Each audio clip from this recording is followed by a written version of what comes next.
presentation, we're going to focus on everyday inspiration meets fragrance, flavor, and package design. So as we're going to move through this presentation, we have lots to smell and taste. Fun, you want products to be interactive. You want them to engage the consumer, whether it's the touch points when you're smelling the product, you're eating the product, you're playing with the package.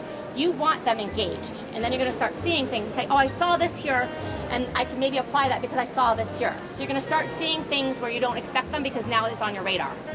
The first thing we're going to begin is we're going to start talking about 5 different ingredients. And we're going to talk about how they're crossing over from flavors into fragrance, and that's where they're being inspired from.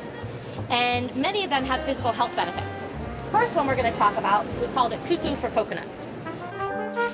Coconut, for many of you, is not new. Right now, the hottest trend in coconut is coconut water. Now, the fragrances being driven by this coconut water trend are trickling into cleaner, fresher, less thick, and less sweet fragrance directions. The next ingredient I want to talk about, I called it coffeeberry buzz. Why are we wasting this superfruit? It has so many antioxidants and so much good stuff in it, and they figured out a way to keep it from being perishable. So after coffeeberry, we've got sea buckthorn berry. So the next one is kombucha.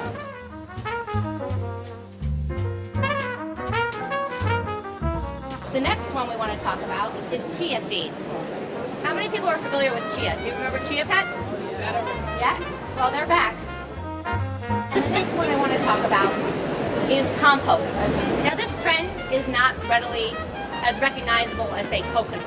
Bakers, high-end, trendy bakers said, all right, compost. And what they did was they translated it from a marketing perspective, and they twisted the concept of compost into the idea of using the name, but you throw everything together. But because of this interest in organic and green and natural, we're seeing people and individuals at home beginning to compost their waste. And the next movement, which is not necessarily happening in personal care yet, but I'm giving the heads up, this is something you should be thinking about for inspiration. The foraging movement.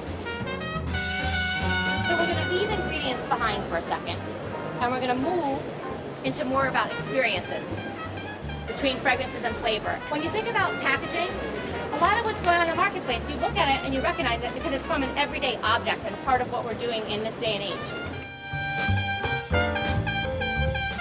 So when I look at packaging sometimes, I'm like, wow, what is that? Inspiration often comes to us like we're not expecting it. And sometimes it's right in front of us, we just do not see it. When you're interacting with the products that you're using every day, whether it's a drink, it's the shampoo bottle, it's when you go to the restaurant or the theater, you just have to keep your minds open and see what's going on.